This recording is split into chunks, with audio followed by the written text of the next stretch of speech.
describe this as three different plumbing systems that all fit together to circulate water and fish waste through the system. So why don't I just describe, without touching any of this plumbing, why don't I just kind of point and describe. I'm going to move this out of the way. Isn't that nice? You can move it wherever you want. Jesse, do you want to take some notes?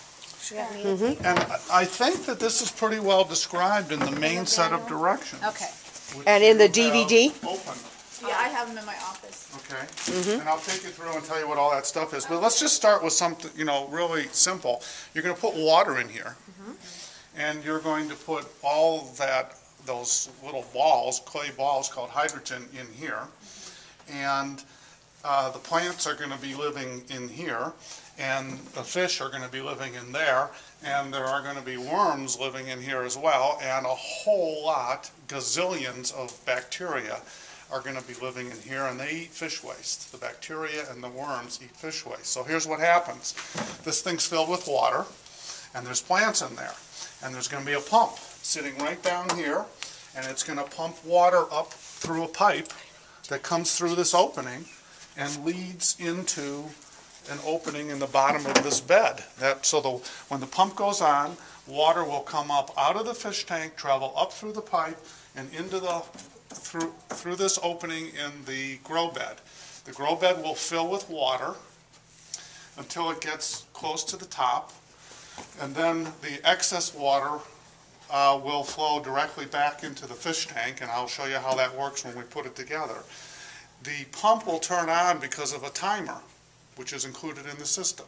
So when the timer says pump turn on, the pump will turn on, the water will pump up out of the fish tank and into the grow bed, and then eventually the timer will say turn off, and it will turn off the pump. When the pump stops pumping, the water will drain back out of the grow bed and return to the fish tank.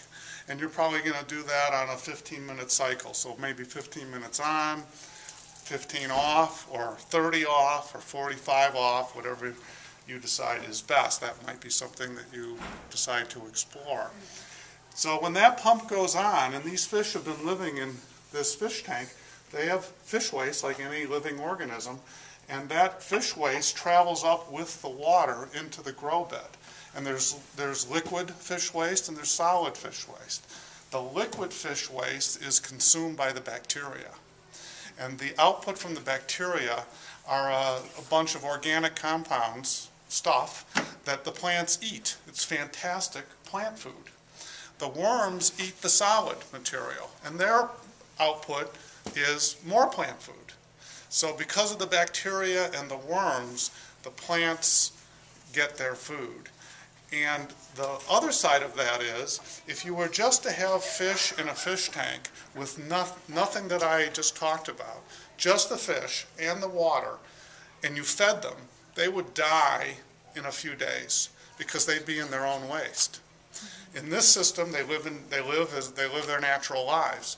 And the reason is, when the bacteria and the worms eat the waste, they convert it to something that's fine for the fish.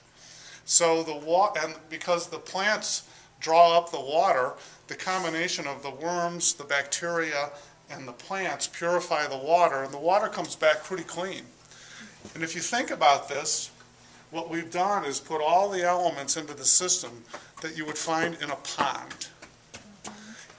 It seems complicated, but just think about what goes on in a pond. Plants and fish and bacteria and probably worms and probably some other stuff. And they live indefinitely, right? So we've just recreated that indoors.